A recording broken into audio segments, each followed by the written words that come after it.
Hello and welcome to the THC show. Slight delay today. We had a random update of our systems here that just happened right before 4 o'clock, so we had to delay it a little bit. This is the THC show. I'm Neil Magnuson, your host. This is a show where we try to expose some of the truths going on around us, find some reason for hope, and some mechanisms for change. Today on the show, as always, we have 8 out of 10 Glenn from CannaMatch.ca. Jerry Martin's here for the Martin Medical Moment, and our guests on the show will be Chris Livingston and Sook Lee, making a reappearance. They were guests of our show in a previous episode, and right at the front lines of what's going on in the downtown Eastside with the parallel pandemic, the overdose crisis, and that sort of thing. So we're going to have a great talk with those people. Looking forward to that. We're now, into our 9th week since here in BC they shut most things down. And we've been doing very well in BC. In fact, the measures taken by the government to start with in shutting down the border, the restaurants, many of the businesses, advising people to stay home, and all the rest of it really did result in us not ever having a curve get going here in BC. Although we were kind of one of the epicenters to begin with, and then Washington State took over, and then we put in the measures that we put in. And we've really been doing very well since then. The numbers have been down and consistently down. And so that here in BC, as opposed to just about anywhere else in the world, the people of BC have made the decision that it's safe to go outside. Even though the government, they do say go outside and get some exercise, take your dog for a walk, get some fresh air once in a while, but they've certainly said stay away from large gatherings and make sure we all maintain social distancing. And there is some social distancing going on here. Many people have taken that to heart, and they're trying to, stay fairly separated from other people while they're out and about. But the beaches have been full, the streets are full, the cars are back on the streets. There's conflicting reports on the beaches, although I went down there myself, so I can tell you there's a lot of people, especially on the sidewalks, that are walking shoulder to shoulder, in large groups. On the beaches, they are pretty much placing themselves apart from other people. The overhead shots with the drones show that the people on the beach are pretty much all separated into small groups of, families or maybe people that live together or friends that trust each other. But on the sidewalks and in some other places in the parks, it's pretty tight for sure. So we'll just see. This is not the first time for this. We had Easter weekend when a month ago now, and the same situation occurred. I'm not even sure that the people out on that weekend, at the beaches were as concerned as they are now about the distancing. But there was a lot of people out Easter weekend, and there was a lot of people complaining about that and calling them idiots and saying, well, we're going to have hundreds, and including the government, by the way, said that we're going to have hundreds more cases as a result of all of that, and we didn't. Which is great, and I'm happy about that. I'm happy that the government took the measures that they did, and that the people took the measures that they did to get control of this virus and get it out of our communities, and we're pretty much there now. There are still some outbreaks that are happening mostly in care homes, and it was always mostly in care homes here anyway, although there was a big problem in one of the local prisons and in a couple of poultry processing plants and places like that. So it still is apparently a contagious disease or virus that, if allowed to spread, will spread, and if into vulnerable populations, it can cause death.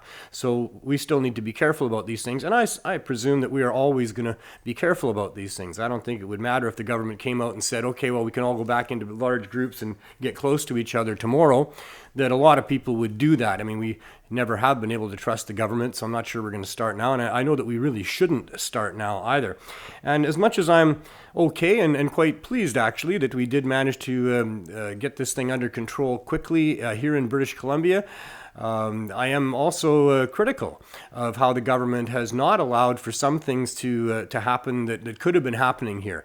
They emptied literally thousands of hospital beds across the province saying that their predictions were that those beds were going to be filled no matter what we did. And what they were going to try to do was make sure that we didn't fill them more than our capacity and overwhelm the healthcare system.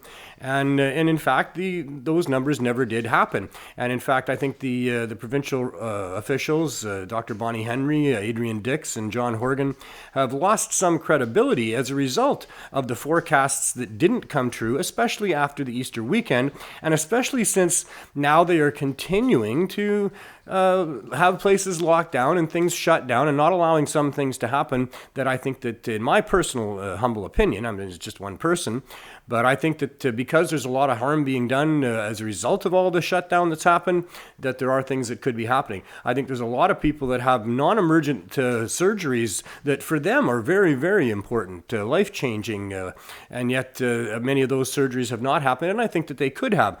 And recognizing, of course, that some people don't want to go into a hospital with the virus happening, but I think that for those people that would like to have their surgeries, they should have been able to have that happening. And that's just one of a whole bunch of different balls that are in play right now with respect to things we could be doing. There's so much that doesn't make sense about some of the things that are going on. I mean, it's not all government; it's other groups and things as well. Like the decision to reduce hours and opening days and branches for banks and many other places that are open and deemed essential. What that's resulted in is a lot more people having to line up and be in places where there's a lot more people than there would be if they spread those things out. I understand that there's business decisions with respect to hiring staff and staying open costs money. Excuse me, that's a weed-related cough, hopefully. But here's where the government could have kicked in some funds to help. If they want to help keeping the economy going, then many of these businesses, if they were given some support, could be open longer hours to facilitate, not having so many people lined up. Because we were late starting, the 419 warning is upon us a little bit early, so I didn't get to mention that there's an LP called Muskoka in Ontario that says they only have $1,200 worth of operating cash left. They've got credit claims against them for $8.36 million. They say it's a result of COVID-19. A substantially subpar first crop that they came up with, and a lack of brick and mortar stores to sell from. But anyway, just another one of the LPs, facing hard times because their product sucks and their pricing is ridiculous, and they're supporting a regime that still criminalizes your average mom and pop family growers and producers and suppliers. So shame on them for continuing to do that, and good on the universe for slapping them down with some karma. One other brief thing is that the RCMP raided a home just recently here due to a tip from the public. Somebody didn't like that there was somebody driving around delivering cannabis. They seized a whole bunch of packaged cannabis, edibles, and vape pens, cartridges, and the like. Which is, once again, a big waste of tax dollars, and for no good reason. We still got this stupid prohibition going on when it's supposed to be legal. Well, I think that brings us to 420. So light them if you got them, dab them if you got them, whatever you got. I want to dedicate this session of 420 to Bob Marley, whose birthday would have been yesterday had he not passed away in 1981. Much love, everybody. One love, and love is the answer, always has been. And Bob helped us out a lot with that and lives on very much today. Glenn Wells is with me. Hey, Glenn. Hey, Neil. Happy 420. Happy 420. Yeah. I got to keep it down. Oh, yeah? Why is that? I don't want to break the equipment or something. Or do what I did for 420, which was single cannabis and not respect the advice of my producer. Yeah. I mean, I thought I was, but man. I think I heard the advice from your producer today. Well, he was probably telling why me, I don't want to yell it. Yeah. Yep. So Neil was telling me, don't overwhelm the mic with cannabis. Like when I get up on stage and I've got that huge audience and I've got to really project. So I thought I was toning it down quite a bit, but not having any feedback loop to be able to hear what was going on. Just do it. When I watched it afterwards, like, oh man, that sounded horrible. Yeah, and now we listen to a Neil, right? Yeah. What you smoking today? I had a young man go do a little job that I was asked by a friend to look after there, and it was to trim a hedge, a power hedge trimmer, Yes. and he had never done it before. So I said, now the one thing and the really only thing that you have to worry about is don't cut the cord. Yeah. Took him about 15 minutes after I drove away before I was getting a phone call that he cut the cord. Really? which was more than the 10 minutes after I left the second time that I got the next call saying that he had cut it again. I mean, after the first time, I did leave him the tape and the knife and instructions, but he said he really didn't feel that he could do it, so I turned around and came back and did it for him again. He then cut it a third time.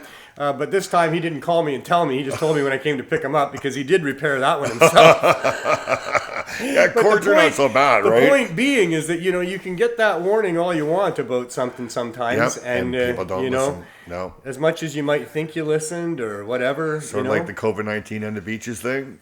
I'm not sure about the parallel with that. Well, people were warned. People are not listening. Some people are listening. So, yeah, it's sort of like, and we'll see. Ironically. And for all you people that think that it's wrong and they're a bunch of idiots and they shouldn't do that, well, time will tell. I would hold those comments back. Yes, I would too. Although like some people want to predict things and be right about it, and but in this case, I think that we will see. This is to me just a repeat of the Easter weekend. Yeah, that's what I was saying to you before we came on the air. We didn't have any rise after Easter weekend, and they were all complaining about these people getting warnings. So why is it going to happen now? And we know all that information, so maybe that's why people weren't so. Do you know what today's numbers are? No. I don't either. She was out at 3:00. I can look. Yeah, well, I tried to look and I couldn't. They didn't say what the number was, but they said it is the lowest daily number since they said people couldn't be in groups of 250. Which is a long time right ago. now, lowest number of COVID-19 cases in BC since gatherings of 250 people banned. You're reading the same thing I read. Yeah, so I'm going to get right to the story. Oh yeah, can you get the numbers? Because I went to the story and the story didn't tell me the numbers.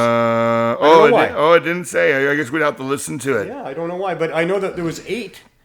In this last week, we've had the number 8. Yeah. We've had 9 and 14. So it's lower than those. It's lower than that, yeah. So that's good. It's good. Yes, and it's because it was a week ago that people came out. It was actually last Tuesday that all of a sudden there was a lot more cars, a lot more people on the sidewalks, and there was a definite difference in their body language. Yes. A lot less people with masks, and it just seemed like the fear wasn't there anymore. Yeah. And it's been like that for a full week. So here we are a week later, and we've got the lowest number we've had in a long time. So fingers crossed. And so now the government can say, "Oh, we did right. We did it right." I know, and that's what I don't like about it. And what do the people say? "Oh, we did it right with them," or "You guys didn't do it right," or they did the shutdown right. Yes, good on them. So did everybody else joining in and getting on board. Yeah, closing the borders was a good idea. They haven't done the let's see what we can do now because they haven't been honest with us. Yeah. That's the problem. Yeah. They haven't been showing us the tracking. No. Most of it is coming from care homes and a care home worker or two that were going to different homes and things like that. These outbreaks in the poultry where everybody's working really close with stuff and like that. In the beginning, the medical people who but they haven't been telling us about what's happening in the community. Yeah. Bonnie Henry was very vague in the last press conference a couple days ago that I saw her in, and she's saying there are still community transmissions. We're not sure where they're coming from, and so until we don't have any, everybody still be really scared. Yes. And that global guy is saying that people are getting it at home now. That somebody you're gonna get all by yourself in your house. Somebody brings it home. Brings it home, and then they give it to their whole family, and this is how it's being spread now. It's not community now; it's home. It's not. We're not. People aren't like that anymore. Now, if you got old people in your house, you're being really careful. Yeah, and you know what else I've noticed them saying is that the COVID-19 samples live for 2 or 3 days in lab conditions. Right. Is the superstore in lab conditions? No, of course not. Is the railing that you touch when you're going on the bus in lab conditions? Not at all. No, exactly. That's right? So now. Yeah, well, we covered this on last week's show. It's this whole thing about you could catch it. Yes. It could stay live for 3 days on that surface, and you could get it on your fingers, and you could get it into your mouth, and it could maybe, but probably not, be enough of a viral load to actually make you sick. Yeah. And it could hover in air inside buildings for days, and it could come off of the backs of people that are running past you for like 20 feet behind. I know. And it could, Maybe it could. What I like- But you know, we could all die from a rock coming at us from out of the sun at any moment as well. And there's risks to just about everything. And if you're going to shut down a whole economy and you're going to ruin people's lives and put them out of work and put them out of their houses and kill them with all these things, because people are going to die from all the economic poor health that's happening here. Yeah. If you're And going to do mental- that, you know, there better be a good reason for it. Yeah. So I agree with what you're saying. The government's going to be able to say, hey, we saved everybody, and now, because we're the saviors of everybody, we get to still tell you that you can't be within this amount of feet of, or we're going to give you a ticket, or we're going to da-da-da. And they're still saying a whole bunch of stuff that is no longer rooted in science. Now it's rooted in the, well, it could happen, and we have to cater to the lowest common denominator of person, the most stupid person out there, so we're just going to give tickets to everybody else that does what, you know, looks like they might. I mean, give us a break. You know, the could I like hearing is that the Rogers Center could be used for the NHL. Yeah, that's the coulds I'd like to hear. Yeah, that the hockey could be played here in Vancouver. It could happen, right? They were meeting today. John Horgan was Without talking fans. to Brett or whatever his name is. Without fans, but you know what? I think out of the box. So let's put some screens on the chairs and sell tickets to access that screen, and you could be like there. Why can't and, I and go they there could in a see the hazmat screen, suit? and they could have a little speaker, and you could when they scored, still be there, right? Yeah, why can't I wear a hazmat suit? Yeah, right. Yeah, Or individual cubicles, they have like clear shower curtains around every seat, and then every other seat only. And it'd be like I don't know. NHL players playing hockey when they were kids, because there was never big audiences. Now there won't be any big, but we'll have lots of hockey here. Apparently. It'll be interesting to see for sure. Yes, but, something would be better than nothing. And then I also think. I heard apparently Trudeau is going to call election this fall, because he's so high up in the ratings right now because of COVID-19. Yes, I heard that on the West Block this weekend. So we've got a little bit of time to go to see.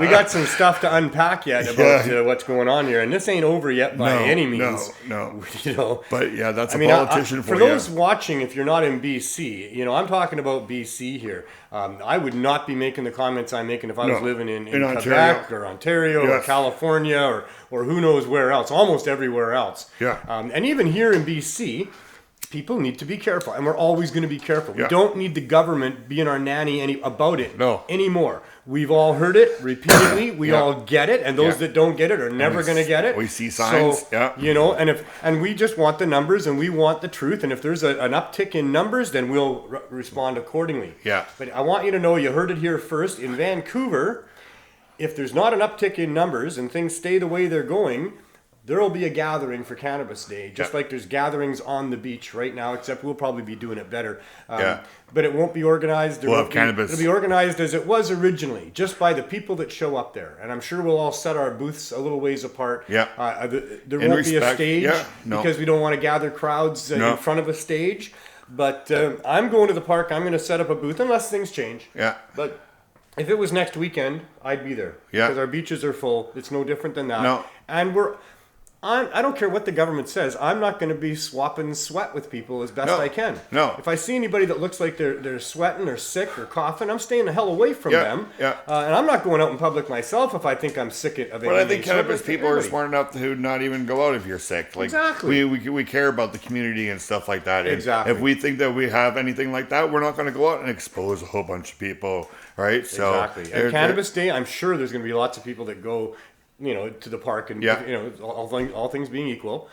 And I'm also sure that they're going to be responsible about it. Yeah. And, you know, if somebody wants to stand too close to me, I can just move away. Unless we're in phase 1 where they say we don't have to be having in restrictions. That's the lowest phase. Apparently we're like phase 3 or 4 right now. Right? Okay. So they say that when it gets down to the transmission of 1, then we'll be into phase 1 and we won't have to worry about these Not only that, unlike anymore. the States, here in BC, we're testing everybody that we think might have it. Mm-hmm. And I make that comment because I heard something about they didn't want to test too many people down there because it makes them look bad.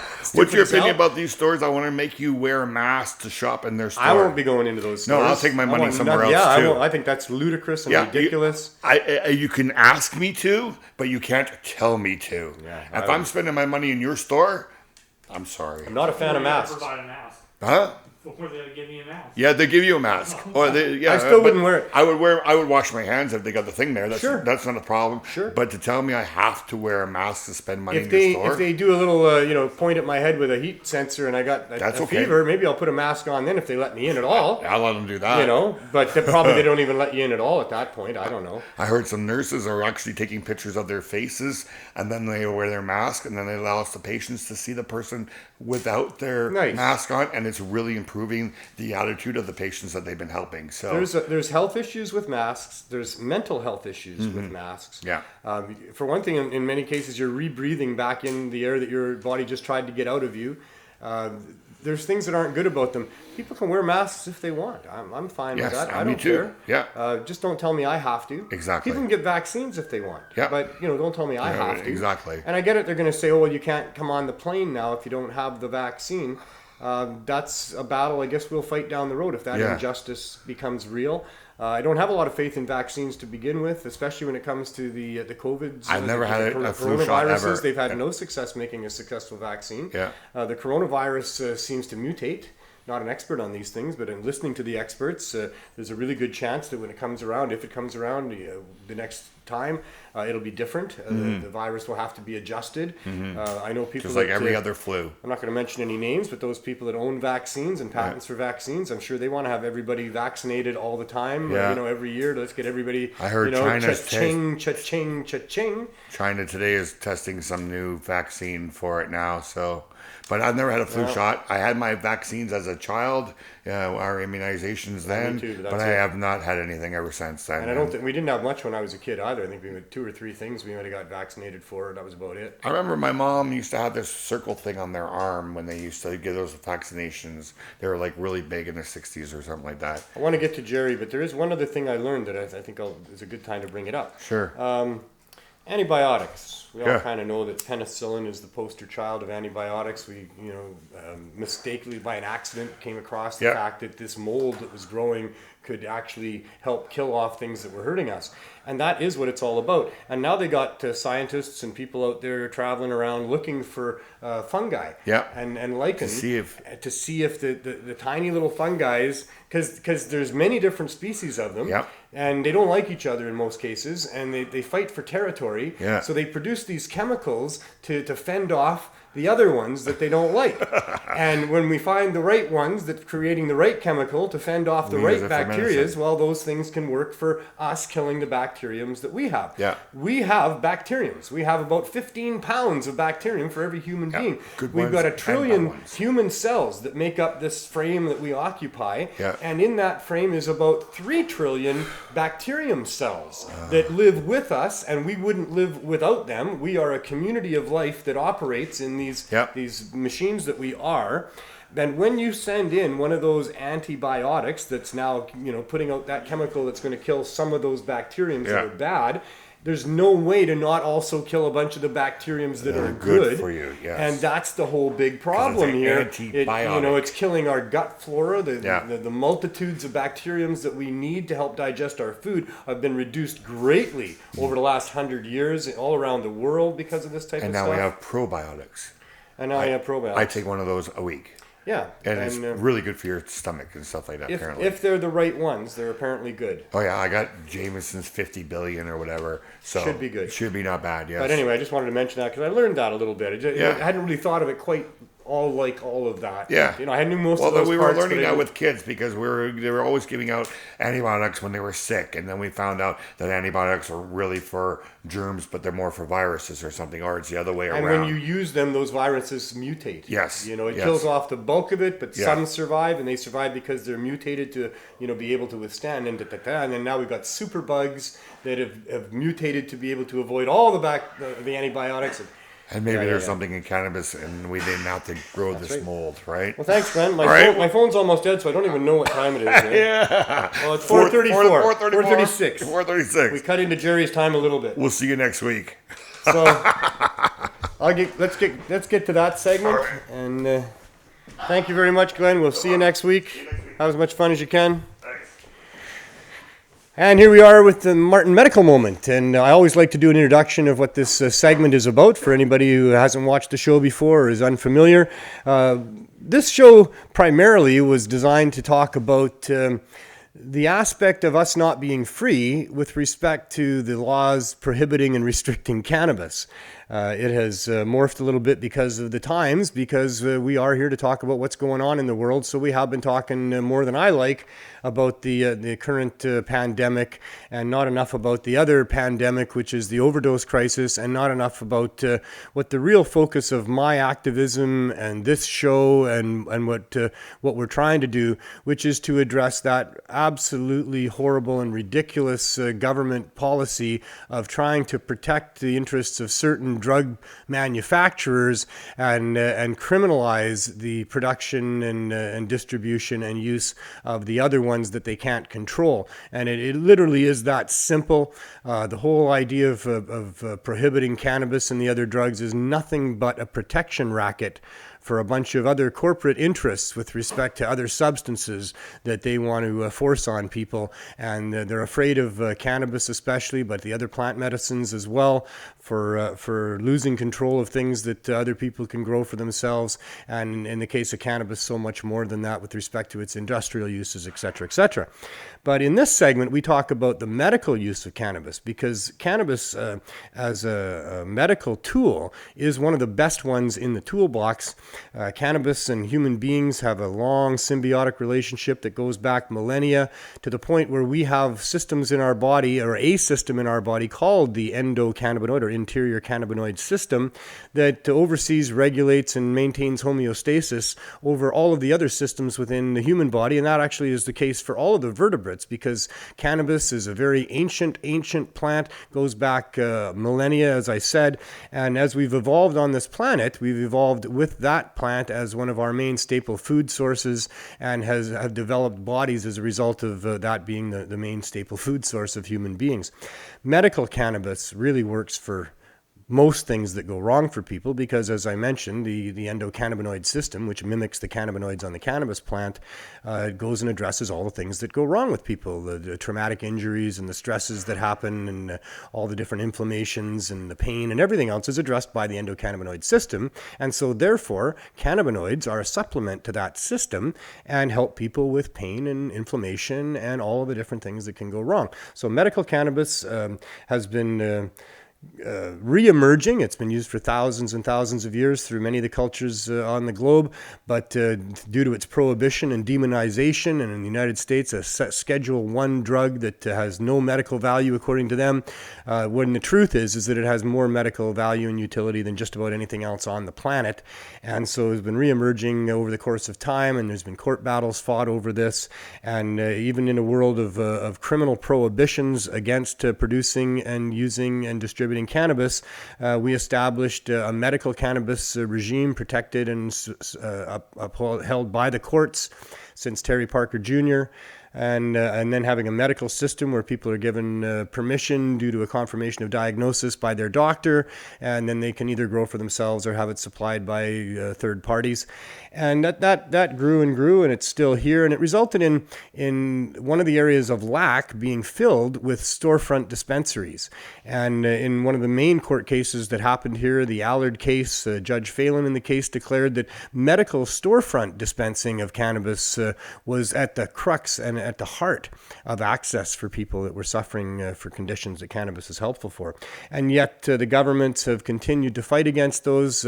Here in Vancouver was one of the first municipal jurisdictions to actually license these unlicensed at the time stores that are actually operating outside of the criminal code. And then came Trudeau, who promised he was going to legalize for everyone and we wouldn't have any worries about the medical side of things. But he lied, like all politicians do, and they set up a system which was more of a monopoly for insiders and dealing not with medical cannabis but with recreational cannabis by their own definition. And all of these medical dispensaries have been blown up, raided, busted, forced out in all these different municipalities. There's just a handful of them left left across Canada, and there's no proper medical access for people that really need it through storefronts. And Jerry Martin was a dispensary owner in Saskatchewan.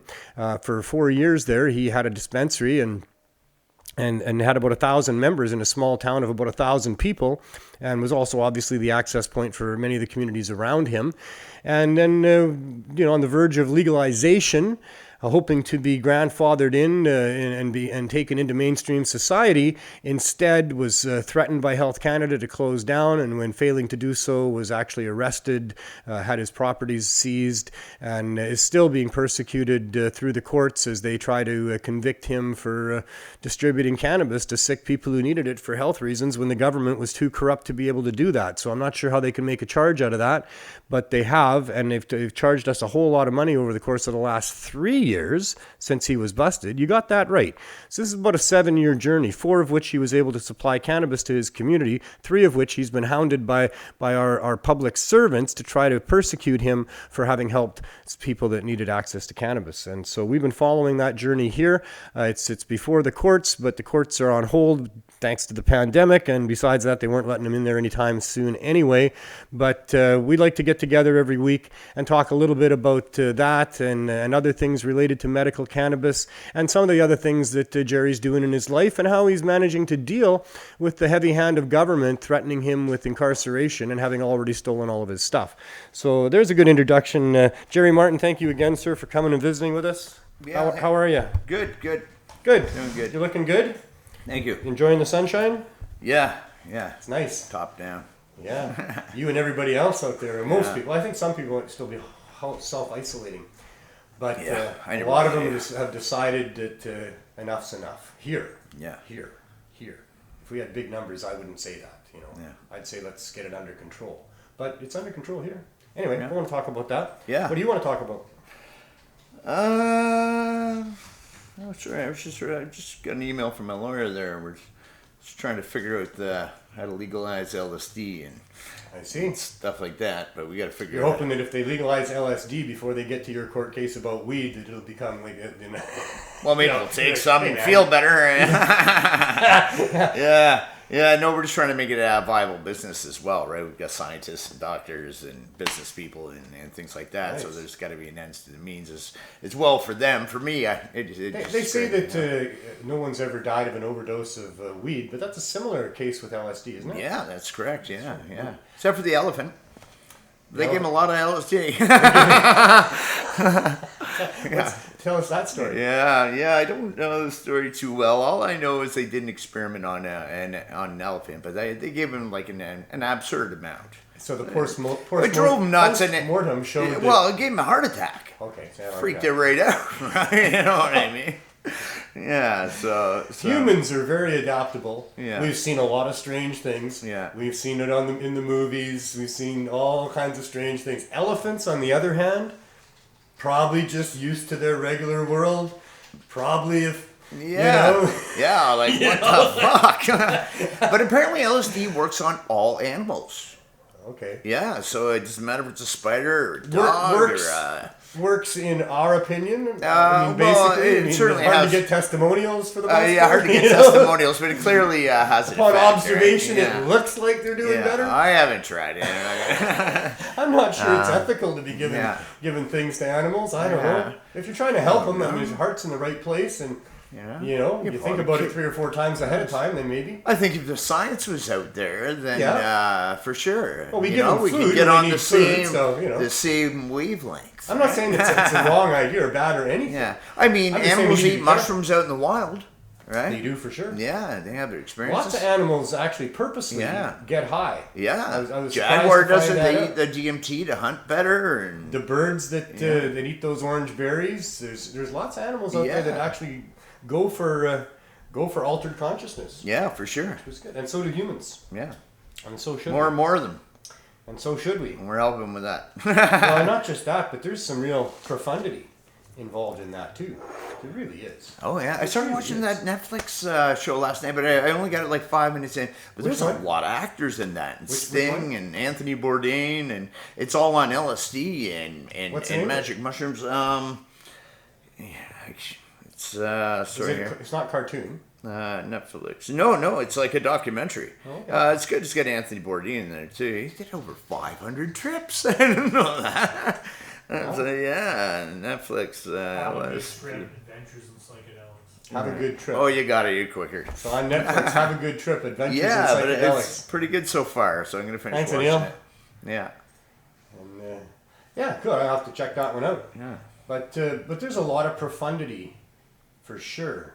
Life is very strange, right? Like, we normalize things. We see a lot of things in patterns that we need to correspond and make things fit and all of that. And then you take an acid trip.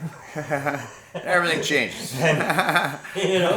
Yeah. And some other psychedelics as well. Yeah. And Well, then you really got to question Yeah. a lot of stuff. And even during the trips, a lot of times, there's a lot of, like for me, I was brought up religious, right-wing Protestant Baptist parents. And in my early LSD trips, there was a lot of that imagery going on in there. A lot of questions came to light as a result of those trips. Well, that's what you're supposed to do. You're supposed to have, put some intention into your trips and ask those questions while you're there, right? And Yeah. get the answers. So, I mean, they did it with the LSD experiments and trying to figure out tech questions. And with that, I mean, computer chips, the DNA string, many things were done on LSD. Absolutely. Yeah. And in fact, even if it was all bizarre and almost unintelligible, I'm not sure what I'm trying to say. I know what I'm trying to say. I'm just not sure how I'm trying to get there. What I'm trying to say is that some of the most amazing things that we have discovered, or even on individuals, comes as a result of mistakes. I learned a long time ago in business that don't always be so quick to eliminate all the things you don't think will work. Because sometimes when you try some of those things, they work. And sometimes when you try some of those things, they don't work, but they teach you or you learn all kinds of Yeah, for sure. So learning I think experience. it's okay to make mistakes on purpose, to see what happens, just to, verify your ideas about whether or not it's a mistake. I try not to make them. do too. I mean, But if they human happen, nature. then I'll learn from You always them. wanna make the It right gets choice. expensive when you start doing that on purpose. Yeah, I guess it all depends these on. things have their limits. Yeah, I it's guess like it everything. depends on what kind of mistakes you're doing. If it's a Right, you and know, a of course you're knowledgeable going into it mistake kind of or a- aware that you don't think this is the right thing. Yeah. But yeah, within reason in those areas where you're not I going to was lose a little whole bunch, leery on going into the business I'm in now. Wasn't sure if it worked or not, but it's certainly working. and you're going to learn either way. Yeah. You're going to even learning that something doesn't work is good to really know. If anybody knew what it took to start and get a business going and all the things you've got to do in the effort, no, most people wouldn't do it. Not nowadays. Because it's a lot. Nowadays it's You know, really you hard. so the best way to do it is just to do it. All right, for Yeah. me, anyways. I just do it, and it just you just go. I'm going to talk a little bit with my guest about it, but we formed this society, and we have a really good board of directors, and then I get to read a book about being a director of a society to find out that holy smokes, there's a lot of liabilities and stuff in there, and obligations and responsibilities and a whole bunch of things that I didn't really know was there. Yeah. Figured it was a good idea to start a society for all Yeah. of these reasons that I was, but didn't know there was all these other things. I guess I'll be able to tell you. in Yeah, you another can file 10 years minutes and meetings and all that stuff. I knew we had to keep track of a lot of stuff, and that was Yeah. all fine. But it's more about the liabilities and things that, you can be sued and all kinds of This things. is why it's good to have a corporation. Yeah, well, we are It incorporated. separates that personal, your personal being sued from the business we're being sued. incorporated So your as a- business can go bankrupt, right? But we're incorporated as a society with a board of directors. I think that the people on that board are responsible for things that corporation does. That's what I'm learning. Yeah. So we were always going to be careful, but didn't know that going into it. So not It sure. protects you more financially than anything else, right? Having that corporation. Plus, there's tax breaks. But if you're a society, you're probably getting a tax break. Anyways, depends on what type of society and what it's for. We don't get charitable So. status for at least a year. After a year, you can apply, and then you have to present Right. all of your accounting and everything. Right. So we'll see. And I'm not too worried about any of that. I mean, we can still take contributions to what we're doing. People can still help us Yeah. and what have you. but we don't get to give them receipts for Receipts, it. yeah. We don't Yeah, get, we used to own tax breaks on BC some food things. banks, a couple of, few. I look forward to the day when we can give receipts, because I know there's a lot of businesses that would like to help us in what we're doing, and even like the society hasn't started doing a whole bunch of things that it's going to do. But the Cannabis Substitution Project is the one big one that we built the society to house. And there are a lot of businesses that would be able to help us if we could give them receipts to help them with Oh their yeah, taxes for and sure. things. Yeah, So people are it a would be lot more powerful. apt to give that way if they get a lot receipt. more apt, yeah. And even the people that have been donating, they would like it if we got that status and we could maybe give them some receipts for how they have helped us. Yeah, Because, even these LPs they're out and of big pocket. companies that want to help you out there, you know, they should. get a tax receipt, right? So they should. We'll see how that all shakes not down. everybody wants to smoke most of it. I suspect that somewhere not too far down the road we're going to have some sort of a climax to this whole thing, where because we've been doing the CSP for 3 years. We're a pretty big entity on the downtown east side now. Yeah. Everybody certainly knows about us, including all the officials and authorities. Allowed to be continuing through the pandemic. In fact, told we needed to keep going through the pandemic. So, but yet the safe supply thing has now been initiated for the downtown east side, or hopefully for British Columbia, in total, that there will be a proper safe supply for people who require such things, and cannabis is not included in that, and cannabis high dose edibles. I'm not that we need to have a safe supply of cannabis flowers because the other flowers can't be trusted, not at all. But when you're talking about a safe supply of drugs, they talk about switching. You're on this opioid that, could be tainted, if you're getting it from the street. We'll give you this opioid that'll hopefully do the same thing for you, or you can use that instead. It'll work. Cannabis edibles is just another one of those options that needs to be there. It needs to be like the first one. It doesn't work for everybody. Yeah. Some people are wired differently, and cannabis, Take I'm this told that. with your opioids, But it should you'll be need there, less, right? when it's like, okay, you're on this and it's dangerous supply. Here's a safe supply, and here's the options in that safe supply. Cannabis high dose edibles should be first there on that list of here's options for you. And if that doesn't work, try that first. If it doesn't work, well, we'll see what we can do for you. But if that works, why wouldn't you?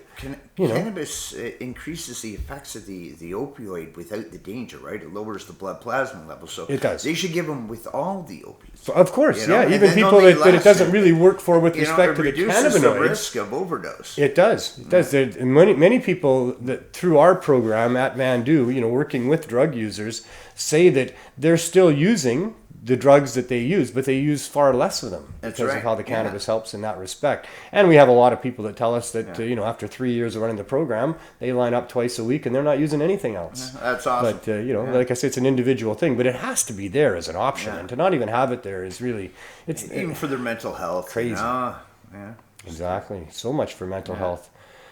We try to do it just to get them to be able to have an option other than the poisoned drug supply, street supply.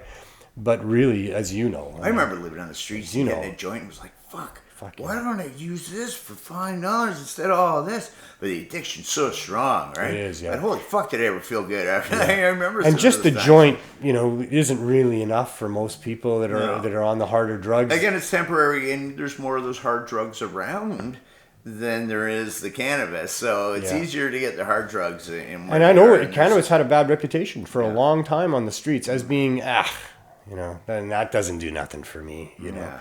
Oh yeah, I've heard that a lot. That was really the prevailing attitude for the hard drug users was that cannabis wouldn't help them. It doesn't do much for them. They didn't even smoking a joint doesn't do much for them. I mean, it's that rush. Right? But then came the edibles, and we started that 2004, so 16 years ago when we opened the herb school right at Main and Hastings. We had Lady Marijuana's cakes and brownies, and a fair amount of our clientele pretty quickly became the hard drug users from the neighborhood, which we never expected. We thought it would only be the people from the cannabis consuming community that would come in to that area that would be our customers. But we ended up, pretty quickly, a pretty good percentage were people from the area using hard drugs. And we found out that, boy, those edibles, they would say, hey, man, that gets me through a whole night. Two of them brownies, and I don't even think about going out on the streets, for sure. That would knock them right out and chill them and right the ones out. going through withdrawal, too. Yeah. Like, that could really help them go through withdrawal. So yeah, it needs to be there, and so I'm thinking we're going to come to some culmination point where finally they get it, and we've got all the studies from Dr. Malloy, which are coming. He's got a whole bunch already, and there's more coming, and then we'll be able to present to them, and then we'll get some respect. But so far, we really don't get much respect. The media should be where we are, right? Twice a week we're down there, 200 people lined up. We're giving them out high-dose cannabis edibles, even if there wasn't a virus pandemic going on. Even without that, that's big news, I would think. When the government says high-dose edibles are dangerous and we can only sell you 5 milligrams at a time and shit. I mean, it's big news that we're giving people hundreds of milligrams at a time, but they're never there. The media just, basically ignores us. Crazy shit. Well, nothing going on in the courts, eh? No, they're on hold until that was Paul future notice. In there. Oh, was it? Yeah, but I've got him working on the other thing too. So okay. Yeah. Anything you want to plug before you go? Do I have my guests in the studio? Oh, good. Oh, okay. yeah. Oh, yeah. All right. They've Cool. been here a while. I wasn't sure. I'm going into their time for sure, but it's all good. Yeah. No. It's if you want to check out microdelics.ca, check that out. But cool. Otherwise, yeah. All right. Well, we'll check in with you next week and see how things are going. Thanks in the meantime, for the pandemic update. have as much fun as you can. All right. Thanks, Jerry.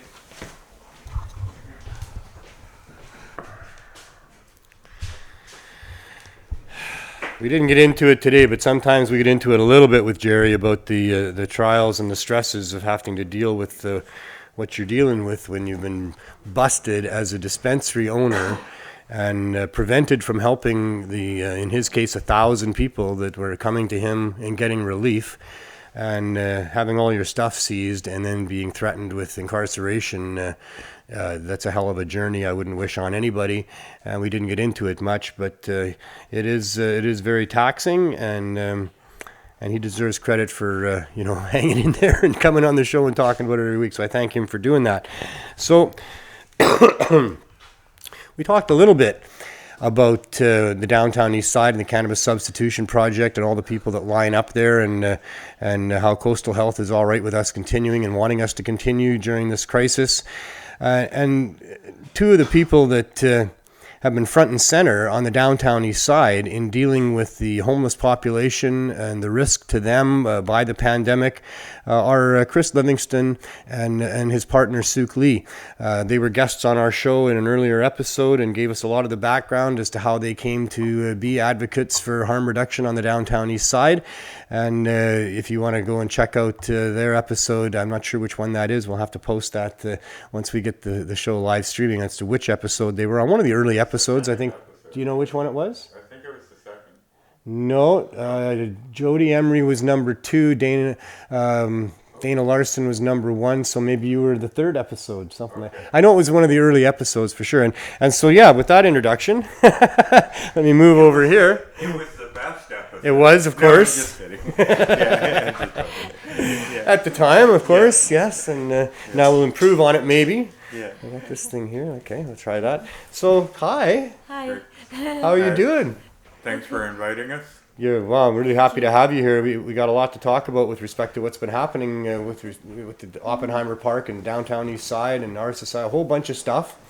The homeless population, or Tent City and Oppenheimer Park, was always pretty much at the forefront of what the public or the provincial authorities were worried about with respect to the pandemic.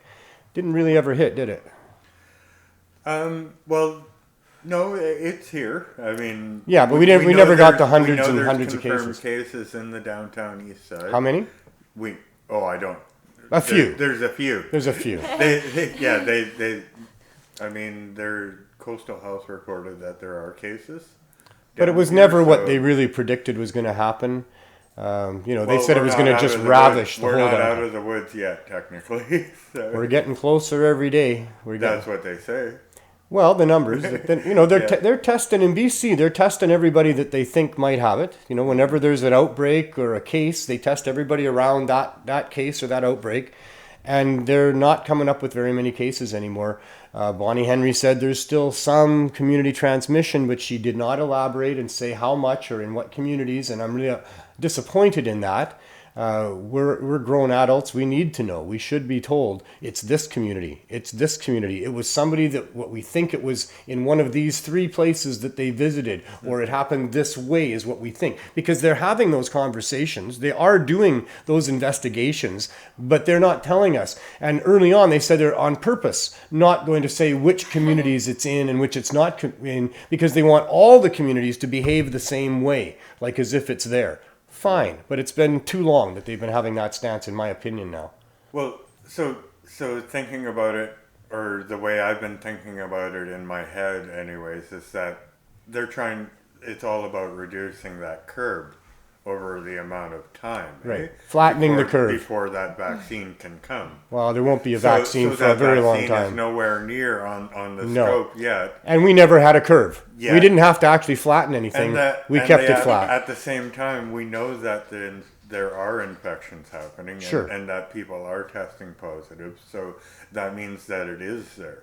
Yeah, and you see what happened in the poultry plant. That's actually East Vancouver there. So to me, that's why I'm wondering, so we've done all this work to get to this point, and is there any difference between this point now and the point that when it first got here? Yeah, I think there is. I think there is. I think the behavior of people is a lot different. Did you notice that at Oppenheimer too? Because certainly in our lineups at Van Du for the CSP, people were pretty much respecting distancing. Maybe not 6 feet, but they were separate and they were aware. Well, that's because I had to train your line. Well, of course, that's how we did that. So I go around with a measuring tape, and the chalk line was there. And so your guys were pretty good once they got used to the chalk. Yeah, and I think they brought that out into the rest of the greater community too. I think we used that, and we understood that one of our things that we could do was to educate those people about how to not touch common touch areas and keep their fingers off their faces, and if they're sick, stay home. And we did that over the megaphone. I don't know how many times, probably 15 times. So the great thing about the CSP line and the chalk is it's worked out because everybody's waiting for a long time. So you've got like 150 to 250 people coming twice a week to get their medicines, their edibles, their smokables, and they line up. They start at like about 9:30 in the morning, sometimes 8 in the morning, and they go all the way until noon for when you arrive with the stuff, eh? So once the chalk line was there, then nobody could really argue with it, eh? Once a person's in that spot, then you can't argue, and you can't really jump in line. So it's worked out great, and that's why people have come to enforce their spot in line, eh? Yeah. But unfortunately, you would solve all of that with a space, or with some sort of support or some interface to safe supply. Yeah. Or opening up the definition. Yeah, having the storefront on a daily basis would be so much better than the twice a week long lineups. So, thinking about it realistically, how safe is it for our people or our street people to come twice a week to line up for that medicine when there's already a distribution model for cannabis? Right? Exactly. So it would be great if they just issued us like CannaBucks or something. You can take this Canna coupon and go to any LP or any store in Vancouver and get your medicine there, right? If we wanted to support the LPs, which we don't yet, but well, technically that, or they should be supporting us. So as part of their format. That's right. I mean, it's pretty early in the game, and so it's great. So there could be this is like an organic discussion for us because I've been gone on Oppenheimer and I haven't been able to talk, and as you were mentioning, I heard earlier that we started by forming the Serious Hope Society, which Sook is a director of as well, and myself and you. We almost have quorum here. Almost. But almost. But so all of these organizations have had to grow and adapt to how they do business with COVID. PPE is out there. There's training for PPE. there's been all kinds of community responses, the Indigenous Services Canada, like all levels of government have put out all kinds of responses, and that's what I was thinking about from the cannabis side and our memberships. We're stuck at the bank level. So we created the society now, which has been giving out the medicine. You're the creator of this group, and it's been years now that you've been getting medicine down there, and as a means for us to help further research, further policy, further education, further medicine, further food, furthering best practices. We've kind of gotten together this group to forward those things, and we're stuck without being able to get a bank account because cannabis. We'll talk in about that. the I don't know name if you of guys that. can stay till I'm done the show, but there are some developments that we should talk about, and we will anyway. Yeah. Soon. So If you can't stay today, that's okay. We'll talk soon. But Because I'm just thinking about, so I do work with other organizations. I do work with the Western Aboriginal Harm Reduction Society. I'm a mental health outreach worker with the Vancouver Aboriginal Community Policing Center, and as well a director for the Aboriginal Front Door. And all of these different groups have all different kinds of programs and things that they access, and they create plans, and they create good health outcomes, and I see those things with this group, but I see no way of funders or foundations or corporations to be able to help you, right? until we have a bank account. Yeah. Yeah. So right now is we've got a certain amount of people that need that medicine. Wouldn't it be great to be able to give them like a big bag of weed and say, go stay in your apartment for 2 weeks. or 3 weeks? Yeah. But instead they're out there investing that time out in the community where they're being subjected to. Twice a week they have to line up, and they get Standing. one little care pack with 4 Yeah. to 6 edibles, and So- I 100% agree. I So, get I other mean- people asking me where can they purchase it because they want more. And I'm like, well, we don't sell anything. Thankfully, the Blue Door's got some edibles. Cannabis Culture here has some edibles. There are some available, but not. And they're expensive, right, compared to, what we're giving away for free. Yeah. So it's expensive compared to that. But we're also going to sell it when we get a storefront. We're going to have a low barrier access retail side of our storefront and have some cost recovery, but the prices will be low barrier. They'll be down as low as we can get them. And then we'll also have the CSP operating for all the members that get it for free. Or you could say as a society that's just sort of beginning this work, that's what our hope is. Yeah, that's the goal. Because we need buy-in from everybody. Mm-hmm. We need buy-in from city council. The city council's got to say that, okay, well, these are those guys that are interested in creating that committee or that way. Yeah, and we have Rebecca Bly on City Council that passed her motion to allow for low barrier access. And although I haven't gotten anything back from her, I have been sending her stuff fairly regularly about what we're doing. I've been asking her if there's some way the government could help us get a storefront and how much safer and more effective we could be if we had that. But I've had no response. I guess she's busy. But you're right. We need that buy-in from the government, and we need these other people to help us as well. That was the idea of the Serious Hope Society, was to be able to collaborate with other like-minded groups and things like that. Mm-hmm. So that's all going to happen. I want to get back a little bit more towards what's happened with Oppenheimer Park. That was the big tent city in Vancouver for years now. Yeah. They're all out of there now, right? Yes. So the park is cleared. So as 3/4. I've been working in there for over a year now. Yeah. Every day to some degree, I spent some time there, but it wasn't until BC Housing came on site and agreed. They started outreach with the PHS and WARS.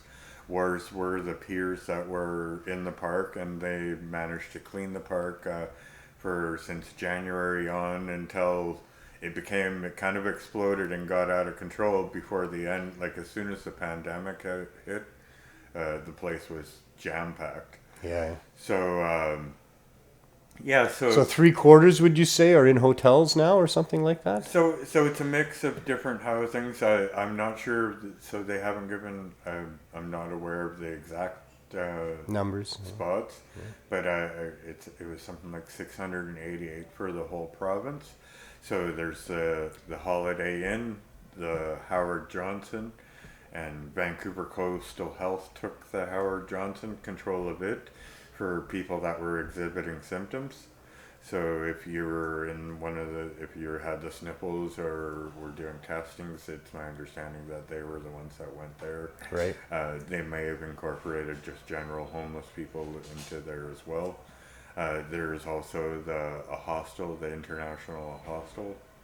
And some people didn't want to go. Granville, and so that's what it's just happened. So advocates are gonna have to pay close attention to what's happening, what's gonna stick and what's not gonna stick. Right. Housing doesn't always meet everybody's needs. Some people are thrilled with it, and some people want no part of it. Go inside. Right? Yeah. I mean, if you had to share a shower with a bunch of other people on a different floor, would you be keen on doing that? Right. Would you, if you were watching TV or having to relax or have your relaxation time, would you be comfortable in a common area hanging out with other people that Yeah, they want to watch something other than you, and maybe. Same with cooking, or Yeah. It's so. I mean, I'm hoping a lot of people are going to be super happy, like the Holiday Inn people. A lot of people are going to be happy. Some people They've are been for sure. outside forever, right? Yeah. Especially some of the women. I heard are very, very happy to have a space. That they did it for what it looks like. To me, I kind of argued that the people that are in Oppenheimer Park were homeless longer than anybody else. Mm-hmm. They were smart enough to get a tent and collectively get together to try and protect themselves. But as soon as COVID-19 hit, those things went out the wall because social distancing or physical distancing wasn't possible, right? Mm-hmm. So usually people band together in tent cities to protect themselves, to get resources to them easier. But once the disease hit, and that became the fire that kind of got the hotels. But I mean, homelessness isn't over. There's still people out on the street. What do we need to get the rest of the people off of the street? Right. So even if they're not homeless, like if we're thinking about how do we make substance use lives better, mm-hmm. and more connected, right? Mm-hmm. Like dental appointments, recreation, canoe trips, fishing trips, talking on a show, or helping out deliver food. Peers do all kinds of things, and that's what WARS is looking at, trying to help create peer resources in the hotels. Right so now there's so that's the next phase. So people are in the hotels, and so now what will keep people inside and keep people connected to the social system, right? And then what do you do with the other people who've now set up in Crab Park, and there's another tent city going on there? So I've been watching and monitoring all the parks in the downtown Eastside, and there's not really too much homeless action anywhere. Mm-hmm. Wendy Pool Park has a few people. The parking lot at the Income Assistance Office on Main has a couple of people there. Mm-hmm. The people in the parking lot at Crab Park are mostly activists so far, and I know a couple of SRO people. And there's a couple in front of Van Duyn. And I mean, there's an argument. So I'm not going to go there, unless my organization says I can go there. Mm-hmm. So, but technically that's the Port Authority's land. So if I go on there, then I'm trespassing. Right? I see. So there's a couple of things. I mean, if they were in the park, it'd be easier so I can't really freely go there. Right? I see. Even though that's exactly where we wanted Crab Park Healing and Wellness. Right. That's and the so site. on Facebook, you can go check out Crab Park Healing and Wellness Center campaign, and that's where we wanted a peer resource center where Indigenous peers get together and provide those connection activities and like support groups and sharing circles and feedings and housing and all kinds On of that things. Port Authority parking lot that they're on. Yes, it's So so there's an artist renditions, there's architect blueprints, and as well as the descriptions of what we were hoping to do there. Right. And what stage is that at? Were you? So it's the Sorry. Vancouver Parks Board is advocating for it. They said they'd love to have that as part of their parks, and so city council agreed as well. They said they would advocate for it as well, and it's gone nowhere. I see. And it's been a year now, and it's all quiet. And down in Crab Park, the bathrooms are shut down. They've got porta potties there, and the grass is long, and That must be a huge problem now. It's always been a big problem on the downtown east side for people to find washrooms, but now with the pandemic, it must be near impossible. yeah. What do they do? I mean, I didn't want to ask what they do. I mean, there's a few places, and I mean, the city has been have There was some put porta potties. around. Yeah, I saw that. And now they are getting washed or watched. They should be they- both of those things, washed and watched. Yeah, so that's what we were hoping as WARS, that we were hoping to do a peer supervised shower. So we're not big fans of, we didn't want to watch bathrooms, but our guys are okay with cleaning shower units. And so we priced out, you can rent Just a got to shower pay them unit. bigger bucks. Yeah. If the city wants like people to clean those toilets, that's worth more money than just cleaning something like a shower, right? I would think.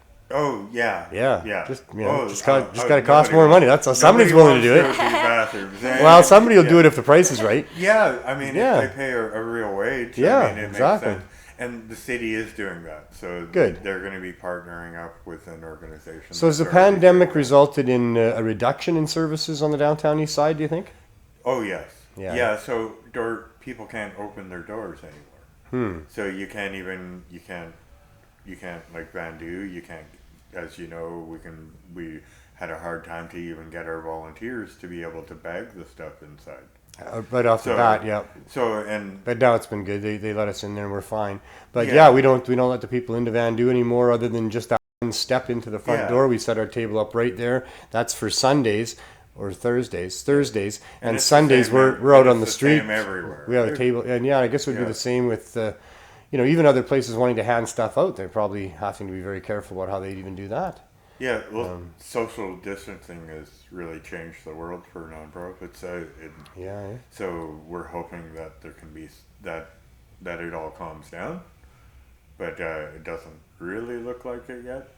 Well, it does here in BC. Yeah, I don't know what the number is today, but it's less than 8. wasn't it? Like, didn't they have like 25 reported cases just the other day? They had 23 on Monday, which Yeah. was a 2-day total from Monday and Sunday. But prior to that, they had, which was 9 and 14, by the way. So if you And then think we had about it- 8 that previous week. And today, they say today's number is the lowest number since they said groups couldn't be as big as 250, which is a long time ago. So it must be 2 or 3 or something. I mean, it's way down there today. But yeah, they've been staying down. We haven't had any, and we've had big crowds. We had the Easter weekend a month ago where they said there was going to have to be, hundreds more people in hospital because of that, and that never happened. And prior to that, we had all the grocery stores where people were really tight in those grocery stores, and then the government said, "Oh, we're going to fine any store that lets more than the right amount of people in." But none of that resulted in big outbreaks here. The outbreaks have been mainly the Lynn Valley Care Home was the first one, and then now the prison, which has a lot, and there's the poultry place, 2 of those. But within the general community, Bonnie Henry says there's still some community transmission, but won't say where or how.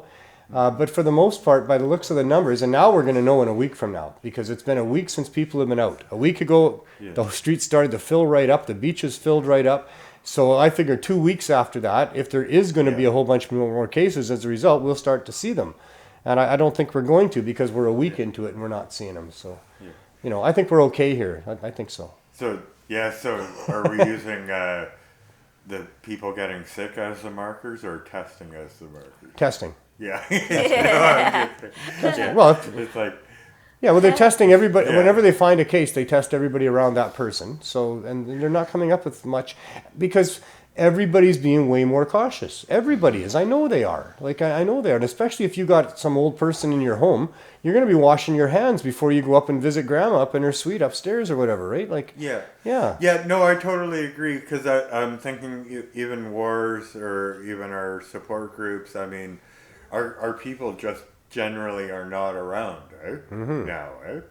I mean, if we had kept going, maybe they would be, but as soon as we were not allowed to have those meetings, we stopped having them, and so it's kind of like, are people listening to the... So I'm really curious because I'm sort of an outreach worker, and I've had to work every day, no matter what. Yeah. So and I've had masks and gloves, but I never stopped. Right. And you never got sick. No. And you didn't bring it home to Sook. No. And Sook stayed home most of the time, yes? But she stayed home almost 100% all of the time. Well, and she's out now. And she still does. And I She seen came her out on for Tuesday this. or Sunday? Sunday. Yeah. Yeah. But at the Good. same time, when I go home, I have my own precautions, eh? Right. Like all my clothes they're off at the front door, and I clean and I disinfect my phone And Sook, disinfect the you're out door. because the numbers are good, right? Yeah. Yeah. And then I have better clothes, or then I have inside clothes that I wear. Eh? Yeah. So, No, I think we're always going to be a lot more careful. And like I say, especially if we have old people that we care about, within our homes and stuff. But out in the community, things are always going to be a lot more clean. I think the stores are going to do a better job of cleaning the common doorknobs and touch areas. I think people are going to be a lot more careful forever, just because this is not the first pandemic. There's been a lot of this that's happened over. Actually, if you look over the years, there's been a lot, and with SARS and H1N1 and other things and that. So I think this one really. If you didn't know about viruses and were concerned before, you know about them now. I don't talk to the lineup anymore with the megaphone about protocols because they all know now. I got up there and I started, about 3 or 4 times ago, and I just looked at them, kind of looking at me, and I thought, you all know all this now anyway. I don't have to tell you to stay apart. I mean, it's everywhere. Yeah. We all know better now. we were so. all pandemic workers before this. Sure. Well, on the downtown east side, it's always a concern. Is viral even health. Like years ago, 2000, like since 1996, Van Du started, and wars 2002, homelessness, HIV epidemics, hepatitis C epidemics. Now fentanyl. We've gone through crack. We've gone through crystal meth and all these different kinds of. What's happening on the streets with respect to the fentanyl? Pardon? What's happening with respect to fentanyl now? I'm hearing there's more deaths than, like, the death rate is up in the last couple of months. Well, there's things that there's overlapping pandemics, and people aren't allowed to use together anymore. Right. So you're not allowed to have guests in your suite in most cases. So a lot more people using alone. There are people that are using alone in their. And the supply in must be places. down too, right? And I mean, safe supply is out there. There's been about 300 people that have gotten on safe Oh, supply. good. Good. In the Vancouver Coastal Health region. There's 1,000 more.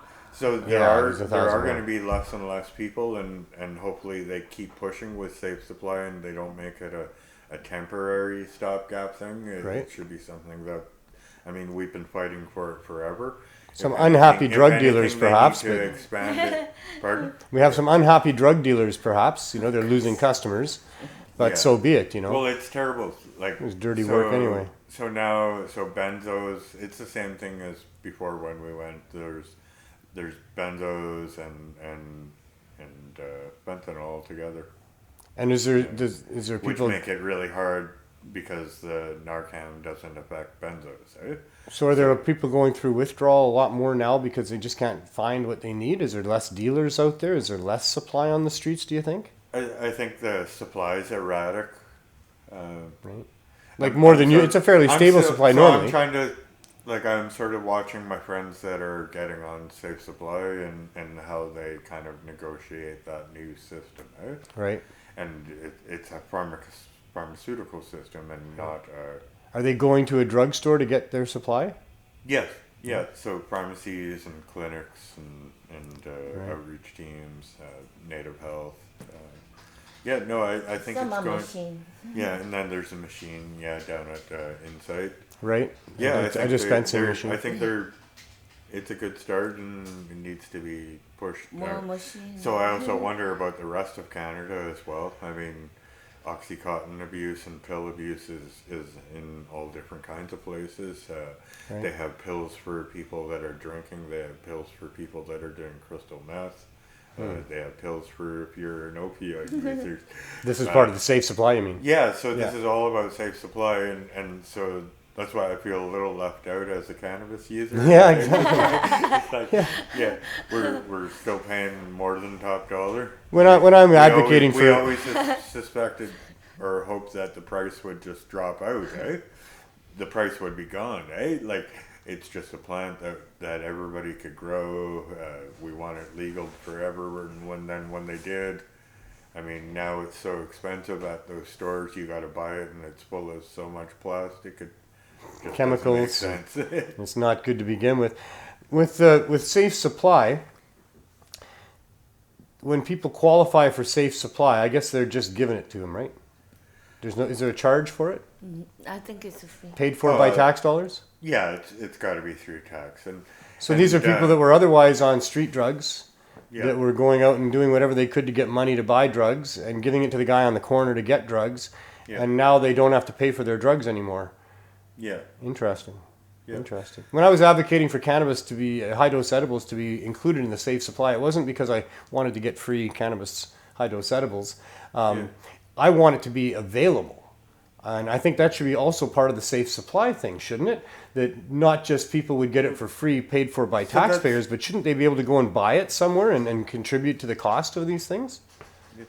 These are all things that could be linked together. Like cannabis could be in on safe supply, coca leaf could be in on safe supply.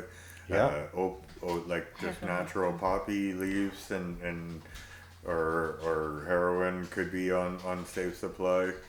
But aren't we talking about really a storefront that would have all of those things available for people as options, and those that could afford it could pay for it, and those that can't afford it could have some sort of a way to get it for them? Well, it would be great if the medical system just took that cost and got it to people. Then we could really focus on what else do people need, eh? So Well, I mean, not all people using drugs are poor. They're not all homeless. Or So I'm thinking like sex trade workers. How is safe supply affect them? well, not all sex trade workers are involved with substance use or abuse. Yeah. Although I think probably many are, but I don't think it's fair to paint everyone with that brush. I'm just thinking that there needs to be accessibility for people who are otherwise getting street drugs to be able to go and purchase it somewhere that is a safe supply, and that not just the people that are in poverty that can get their drugs now paid for by the rest of us so it's safe for them, but there should be a storefront that includes coca leaf and high dose edibles and whatever, I guess, pharmaceutical options there are for people, Yeah. So that's the thing. So that's what I think when I think of safe supply, and I think of recovery, and I think of treatment. I think, why can't we work with the Green Cross to grow our own? So wouldn't it be such a healthy activity if we take our street people or people that are in our line out to the farm and weed gardens, plant, do clonings, do trimmings, get them involved in the process. Now you're talking Serious Hope Society. Yeah, and it's the same thing as the Drinkers Lounge. So the Drinkers Lounge is at the PHS, the Alexander Street community. It's all First Nations people. So we know that there was an illicit toxic people were drinking, rubbing alcohol, Listerine, and really yucky stuff. Mm-hmm. And you see that's gone now, and that's because it's been really replaced by this program. Right. And so why not buy an orchard? Mm-hmm, exactly. So we can manage that orchard, create the alcohol for the people, their own supply from their own membership, just like the Serious You've Hope been working too hard, Society. Chris, and we haven't had a meeting as a Serious Hope Society for a little Yeah. while.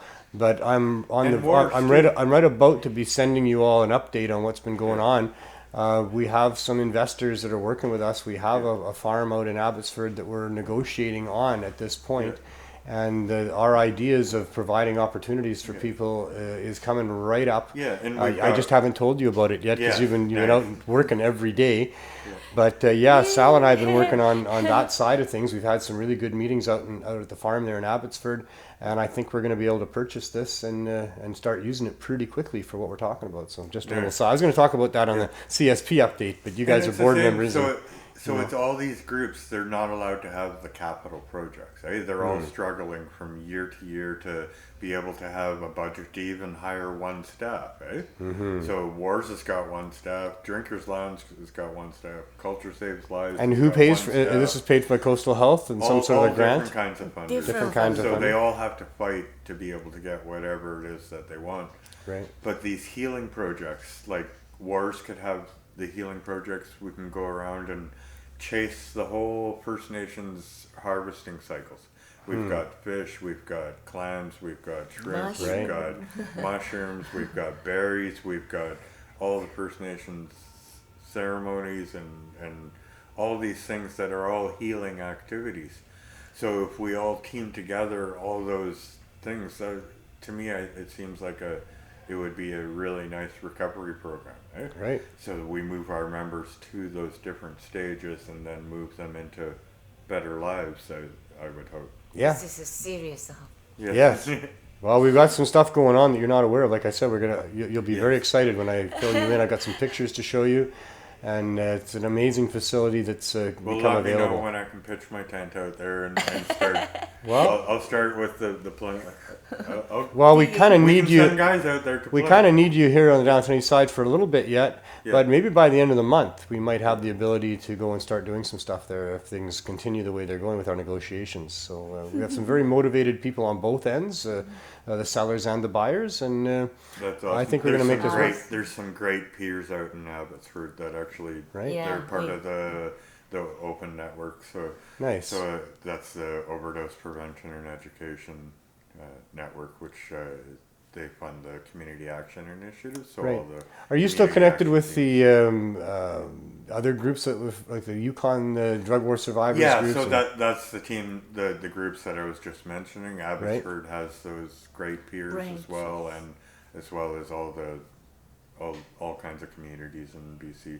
Right. So hopefully it's going to be a great year for peers and harm reduction. and for the Serious Hope Society. Yes, as well as Yeah. the serious outbreak. And we've actually, my last guest, Brother Brad from Beard Brothers, was on, and at the end of the interview, he started talking about some of the initiatives that they were putting together that were right in line with what we're talking about. And I'm like, we're going to be talking some more about this as we move forward here. There's some other, the Serious Hope Society was designed to house the Cannabis Substitution Project, but its mandate is much, much bigger than that, and it involves working with a lot of other groups as well and collaborating with them. So it's Nice. interesting times. This is going to be a fantastic year, actually, if we can So get we past got to the pandemic. collaborate on a big party down at Crab Park. Okay. So as soon as the communities are allowed to get together, so there's a kick.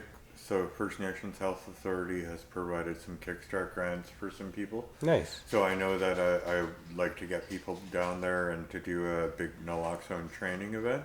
Get see. the public more fully trained in naloxone. Would you do that outdoors, or you? Yeah, we can do that outdoors Crab and have a Right. big party and have some music like we did last year.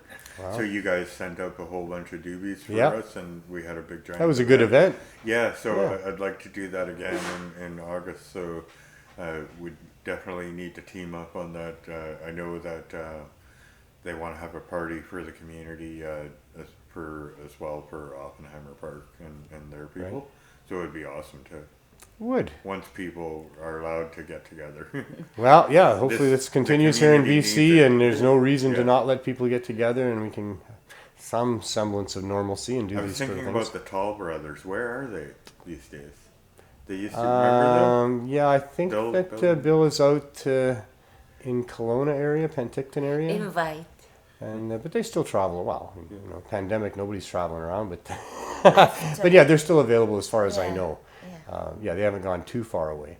So Yeah, without being able to have 420 and everything, this whole town needs to once this is all over. yeah, well, I think we're gonna have. I think we're gonna have Cannabis Day.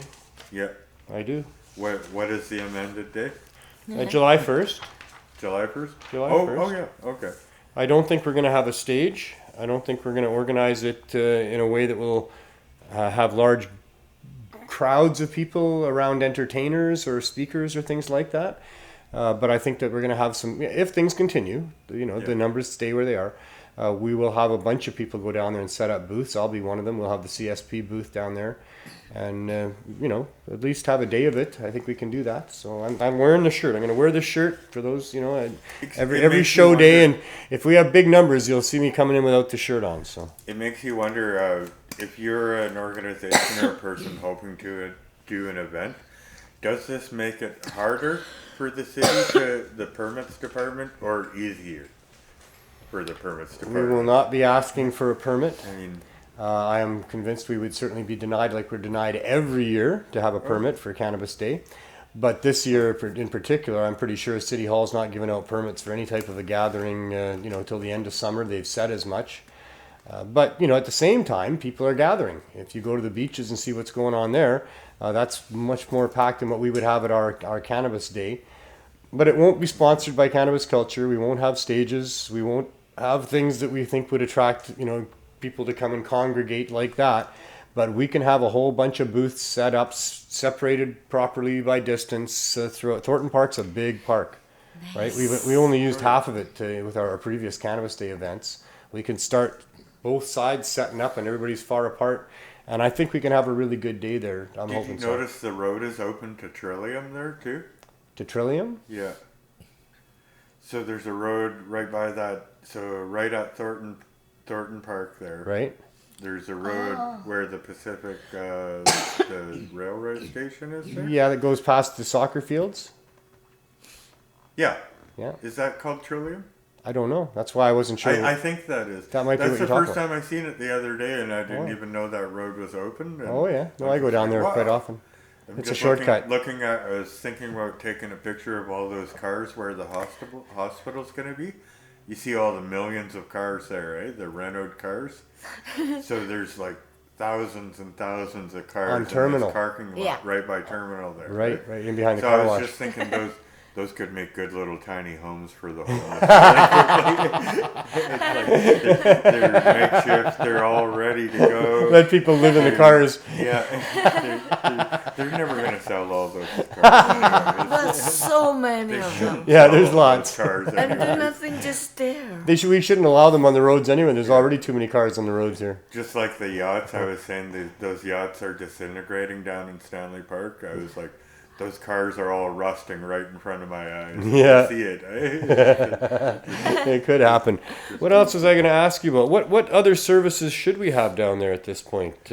What could we do better? What are the needs? I think outreach. I think the food needs to get better. So there's a lot of food down there, but I think a lot of people need to really ask themselves: would you feed that to your family member? Right. Because So nutrition is really important for nutrition people's is big and mental health. dignity is big. I think people deserve like really good food. Some places serve really good food, and some places Is any of that being don't. done by government, or are those people supplying food down there pretty much all private organizations? Private organizations and which are supported by government. Some, not all, I yeah. would imagine. Yeah. And supported in the form of grants to be able to Yeah. go and purchase what they're doing. I mean, isn't it mostly just day-old bread coming from bakeries that can't sell it anymore and stuff like that? There's lots of bread around, Still. but lots of people are making rice and noodles and. We've been really fortunate with the Cannabis Substitution Project with John Murray. He's been coming every Sunday with some sort of food. I mean, I don't really want. And now we got Dublin Calling, this amazing couple, Mackenzie and Evan. Their company's called the Dublin Calling, and they're there every Thursday now. So now every time we go, we have nice hot food. We had hot turkey sandwiches for people from Dublin Calling on Thursday, and John had his infused chicken nuggets on Sunday. So yeah, I've been very thrilled that we've been able to provide actually some semi-nutritious food, not semi, but nutritious food to people. But they need more than that down there for sure, right? Like bad nutrition, I mean, you're not thinking straight if you're not eating good, I think is part of it. And the other thing for me is sleep. That there's a real issue with a lot of people in our lineup that they don't sleep well. And because I get all these comments about how they get to sleep properly because of the cannabis we're giving them. So that there's a number of different reasons why the government should be, making cannabis really easily accessible down there for the serious issues that are there. Because people that don't sleep well, they don't think well either, and they make bad choices, and they get angry and depressed. And yeah, well, if you think about it, so we've been fighting all kinds of things in the downtown Eastside, and I'm sure rats, cockroaches, bed bugs. Sharing resources with people, other people, all different kinds of people, eh? Yeah. I mean, that's really, and that's still there, eh? It never goes away. So if you're that person that's trying to sleep and you're getting eaten alive by bed bugs, or at nighttime, as soon as you turn off the lights, that's when all the cockroaches come out. You become afraid to sleep. And I mean, it comes in. It never goes away in your head. Eh? Yeah. So when you go to the bathroom or take a shower, you got to have sandals. You can't take a shower in your bare feet, or you risk fungal infection. Eh? These are all things that you always have to continually think about, and those are stresses, or it's toxic stress. Eh? Yeah. Which is trauma on your body, and we know that it's bad for you, eh? We had mice when we lived in the Vancouver Seed Bank down on Hastings Street. There was mice in our room, and we had birds in a cage. And as soon as we would fall asleep, like the mice somehow knew, as soon as you actually went into unconsciousness, and they'd be in that bird cage in a heartbeat. And I used to lay there at night just unable to sleep, knowing that, as soon as I was going to fall asleep, then they'd be getting in that cage. And I don't know how they knew, because it wasn't just closing my eyes. I had to actually start to slip out of consciousness. And then I'd start to get good at hearing just at that moment, boom, I could hear them getting into the cage. So if you're trying to sleep in an SRO and you got mice in your room, or you got bed bugs in your room, or stuff like that, oh man, it is so tough. So that's why it becomes that's why it becomes an option to go outside and go to a park and just fall asleep out in the sun, right? Out where nobody's there, in the fresh air, and the rats aren't going to be running around during the daytime. Well, that's why a lot of the people at Oppenheimer didn't want to go into SROs, because the SROs weren't better; they were worse. Yeah. Now they're going into hotel rooms, which I imagine will be much, much better. They're better, and there's a commitment from the province to get them into supportive housing afterwards. You would think, after that temporary. Well, they can't just turn them back out onto the streets. They promised. Yeah, no, they can't do that.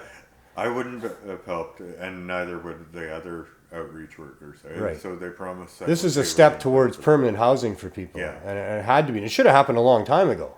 Yeah. A long time ago. But if you think about it, so when the pandemic hit and they closed down, I went around, and Sook went around, and we took pictures of hotels.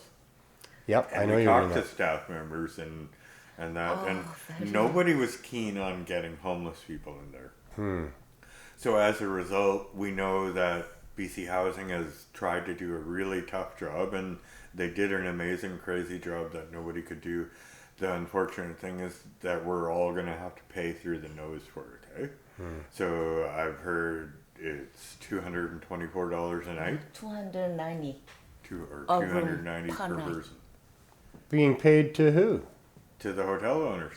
Standard rate. Well, that's not standard arrangements, because those rooms don't rent for That's $300 what a we night. heard. We don't know. And, Yeah, and so is I don't know. there maids? So- Are they cleaning the rooms for people? All service. Likely they get meals and I would imagine they're getting meals brought to them, and they're having. I mean, who's cleaning those rooms? That must be quite the workforce they put together to do that. And after the temporary part and they move on, there's going to be a big reno bill as well. Right, because a lot of those rooms will be damaged. I would imagine. I can understand that. But I mean, that should all be Same covered. money, That's eh? why you're paying $290 a night, is because you assume there's going to be some eventual renovations required. That sounds like way too much to me. That No, sounds but like at way the- too much. So Worse that's for why. check. So how could you sell it to a hotel owner that has a super nice hotel, and they came to you, Neil, and said, "Hey, Neil, can you rent out these rooms to these street people?" I would I mean, we're not talking. How much? These are not how much of- 5-star hotels, How are much they? you would want? it- They're good hotels. They're good hotels. Yeah, They're. very good. I mean, Very good hotels. what can you? There's as good as the hotels that charge me for smoking, which I never did in Victoria. I paid that. They never gave it back to That's me. not good one. Yeah. I mean, that was baloney. I don't smoke inside, and I quit smoking now. He too. didn't. Did you? Yeah. Oh, congratulations. It's been Yeah. over a month now. Wow. Yeah. Yeah. Yeah. In August, it'll be 50 years for me. I'm looking at that date. I've been looking at it for a while. It's crazy. But yeah, I quit smoking when I was 13 years old. It'll be 50 years ago This coming up in time. August. All because I joined hockey. Why did you quit? Yeah. Today, You don't answer that question? So that's what I'm trying to think about that value in your head, Neil. If you were a hotel room guy and I was BC Housing and I came to you, what would make it worth it for you to open up your hotel? And mind you that they only open up a portion of their rooms, eh? So if people are saying that there are still homeless people out there, there's still people out there on the street, and Gene has a motion, City Council has a motion to get more hotel rooms. So that's what I'm kind of getting at, eh? So it's I don't know what it's the a right really price tough is. sell, eh? I don't know what the right price is, but $290. I mean, you multiply It might that. be. How long are you going to stay there? 100 days? Probably You know? a couple months. So Yeah, that's 3 way months, more yeah. money than it would ever take to renovate that space for sure. I know there's more costs than that involved. There's probably mortgages that the hotels have to pay. I don't know what See, they their have to financial. pay. I don't know, but that does seem like an awful lot of money to me. I don't know. Maybe not twice as much as it should be, but And sounds then like it's- at the same time, they're probably still going to have to do what we've been talking about anyways, which is creating a sanctioned tent city. there has to be because So some people don't want to go There indoors. has to be a street level Yeah. output place Yeah, I agree. where we can do comply with public health. public Likely not take fire, over a and- public park completely or anything It like doesn't that. have to be a park, But there could yeah. exactly doesn't have to be a park. In fact, Yeah. it's probably better if it's not a park. If it has like They're in a parking- pavement parking for lot right now. So yeah, and having actually pavement instead of ground is probably a bonus and a Oh benefit. yeah. That's why they are there. Yeah. To me, I lived on the Woodwards. I was part of the Woodwards, so I lived on the sidewalk for 7 months there, and it was great. So I had a box spring and a bed, I see. mattress inside my tent, Nice. and so I was up off at nighttime. I was well off the ground, no rats. Relatively could get- comfortable. Yeah, it was very comfortable at nighttime, Yeah. warm in the tent. We never needed any kind of fire, and we were there all winter too. Yeah, that's interesting. But I dressed warmly too, and we had layers. Right. But yeah, I'm thinking about that. I was going to say something else, but I got lost. He was young. Yeah. It was a canopy too. Oh yeah, there was a canopy, so Yeah, it's not we didn't get filled. rained on Right. too. So oh yeah, the sanctioned tent city. Yeah. They need to do something like that and make it so that people don't have to be in tents if they don't want to be. But if they want to be, then that's their business. So really. people are still sleeping in the streets. They're still There's on still some. Hastings. They're still on Main. They're still in those places. Are they going to Still in house those parks people as well? and- Do you think? Pardon? Are they trying to house those people as well? It would be great. I don't know. So I know the main outreach ended I with see. Oppenheimer. I see. But I would hope that if there's any units that they would keep it going. You would think and so. the trick is, so once they open the economy and parks and that, so what's going to happen to Cow Bay or wherever it is, or the Roundhouse is where they have that one community space set up. Right. And as well in Victoria, they've got that Coliseum or that space, the Nat Bailey. Yeah, you'd think they're not going to turn those people out onto the So- streets either. So how are they going to transition those spaces back, or Well, probably putting them into hotels, I guess. yeah? Seems like the government's got lots of money all of a sudden.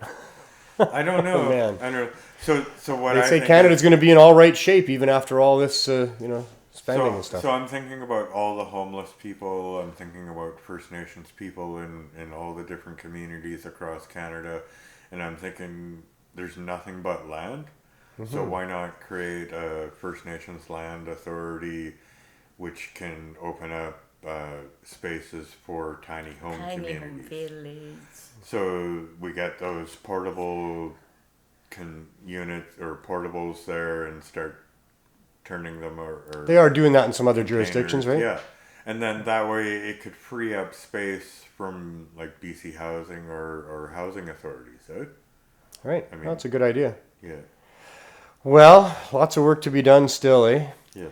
And I can't thank you enough for all your efforts on the downtown east side. I mean, it goes back decades.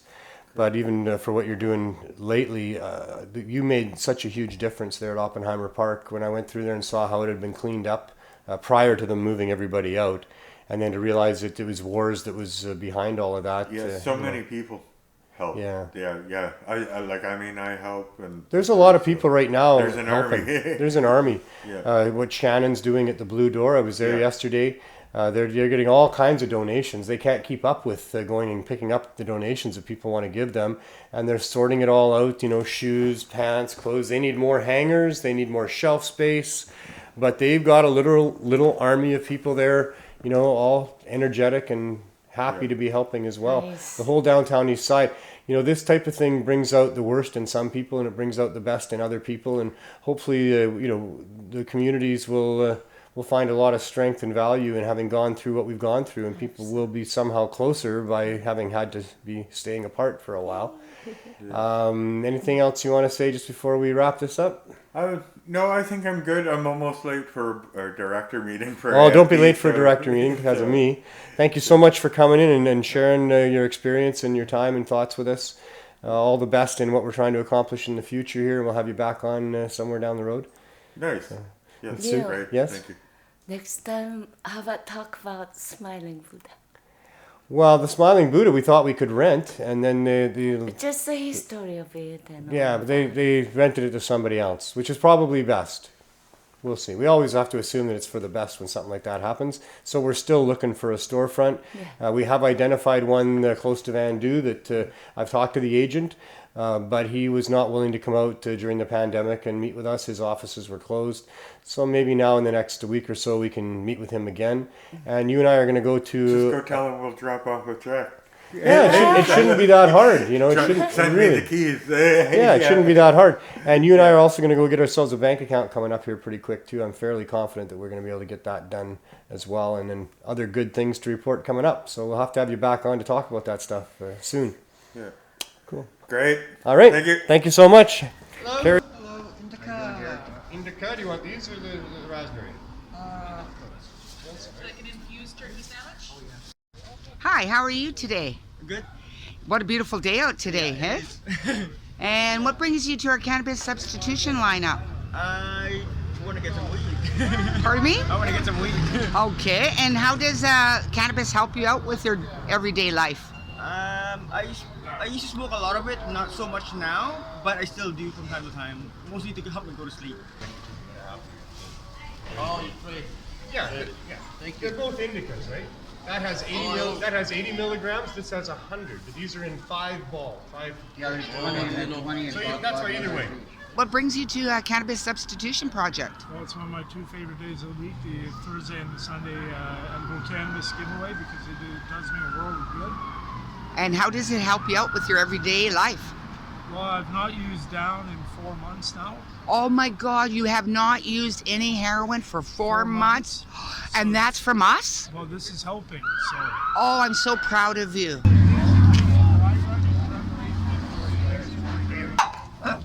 Oh, he's so cute. Oh. How are you today, Rachel? Fine, how are you? I'm doing fabulous. Not in handcuffs. It's so beautiful out today and you look so great. Thank you. And how does the cannabis help you out? Pain.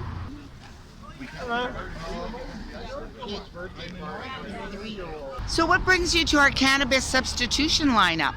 What I do here? How does cannabis help you? A lot. A lot? A lot, yeah. Give me, yeah, they help me a lot.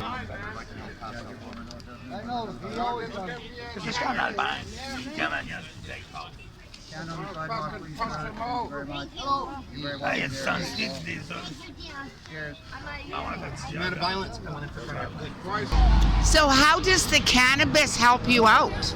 Cannabis keeps me calm. This is my calmest state. Normally, as a social worker, retired, I would be. You were a social worker?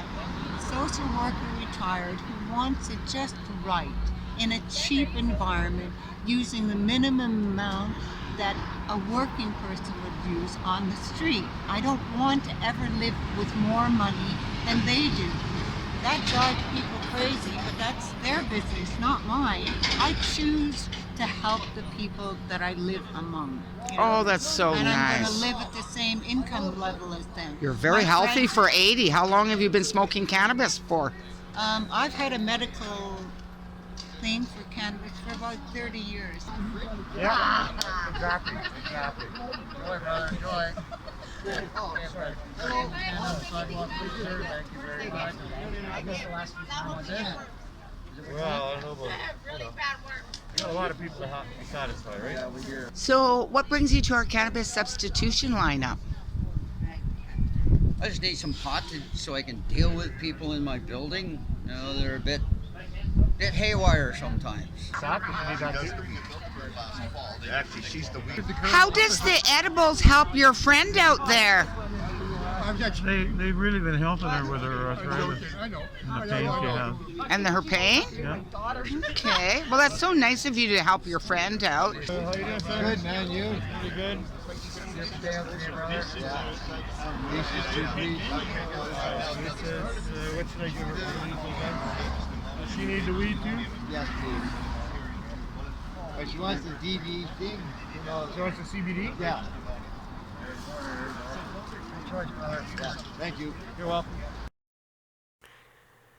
Cannabis Substitution Project. Big thanks to Debbie Hellion for doing those interviews and providing that video. She does a fantastic job. I want to dedicate this particular CSP update to Dave Murray, who's passed away. Dave was a gentle warrior, a huge advocate for harm reduction and nothing about us without us on the downtown east side, working with Van Du and the population down there for many, many years. We're going to miss him. He was an awesome human being, and we accomplished a whole lot of things with respect to harm reduction and facilitating the needs of those people oppressed by the drug war and suffering the ravages of poverty. Dave was a good friend to all of us down there and a real warrior who got a lot of stuff done, so we're going to miss Dave. The Cannabis Substitution Project continues to be a force. As you can see, we have boxes and boxes full of our care packs that we give out to that huge amount of people. On Thursday last week, we gave out our regular 250 plus care packs, and by the end of the day, it occurred to me that I hadn't had to deal with one person at all in the lineup that was grumpy or in a bad mood or upset about something, which is unusual. There's usually a few, not many. Most people are pretty happy to get what we're giving them, and they're happy enough. But to have nobody show any signs of being upset or unhappy was really something, and it was a wonderful day. We've had a number of wonderful days there during this pandemic. One of the things we provide at the Cannabis Substitution Project, besides cannabis, is love and good vibrations. We try to let everybody feel like they're recognized and respected, and they happily go away being given some free cannabis high-dose edibles to help them with their life. And it's a wonderful thing to be part of, and it was just a real interesting day where everything went very, very smoothly, and so many happy people and so many appreciative people. I can't thank our donators enough, and the volunteers that show up every single time. Amazing to me that we've been able to sustain this the way we have for the last 3 years. Big thanks and huge hugs, virtual hugs, to all of those people. So that's kind of it for what's going on here. Upcoming events, we're really looking forward to having some sort of a cannabis day of people just spontaneously gathering at Thornton Park and maybe other places too for Cannabis Day. But we're looking forward to that here in British Columbia. The numbers of infected people continues to be very, very low and going down. And with that trend continuing, I'll continue to wear the Cannabis Day shirt. And within several weeks from now, hopefully we'll be at least having some semblance of normalcy with a Cannabis Day event. There's not much else going on event-wise. No gatherings are allowed anywhere, so there's nothing like that going on. But we can gather in our homes and get around our computers and TV sets and watch Pot TV, and that's always a good thing to do. And on Pot TV, we have a number of other shows that happen. We've got Carly Marley and VC Bud Gal on Mondays with everything entertaining about the 420 lifestyle. On Wednesdays, it's Greg Williams with From Under the Influence and his interesting take on all things cannabis, one of the most experienced cannabis consumers on the planet. And actually, Greg's been running a Pot TV show for 20-some years here. And well worth tuning to see what his take on things are for sure. Saturday, Boss Lissa, high noon. Hasn't happened for a while. The High Times gaming room has been closed due to the pandemic. High Score. What did I call it? High Times? High Times at the High Score. For High Times at the High Score, not happening yet. Yeah, I got to wait for the city to decide to allow that sort of thing to open up. So that's what's going on with that. And what else is going on Friday? Jeremiah Vandermeer with Cannabis Culture News Live, updating you on all things to do in the cannabis community. And I'll be back next Tuesday for another episode of the THC Show. So thanks to Anil for all his great work in producing the show, for Cannabis Culture and Pot TV for allowing me to use these studios, to all of you at home for watching. While you're staying safe and having as much fun as you can, let's make the world a better place at the same time. See you next week.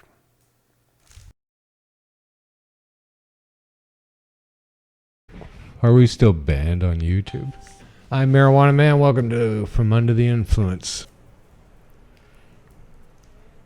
If they had weed, guaranteed they would make money. That's the only conclusion I can come to, is they don't have any weed. Because people are still going to buy it, for God's sakes. People actually like weed and want to buy weed. And a huge number of people have no choice but to come and buy it from you. And still, you can't make money? Holy fuck. Now what? What are you going to do to us now? When I was even at a very young age, go, wow, like, why would this be illegal? It is so much fun. Outlawing laughter and feeling good? Yeah, What? laughing. Thanks for joining us. See you next time. Peace. And pod. Hi there. Welcome to the 420 Lifestyle Show. I'm Carly Marley. She's taking a dab. Thanks. We can play the Sick Moose video. Oh yes, Sick and Moose video. Let's play the Sick and Moose video.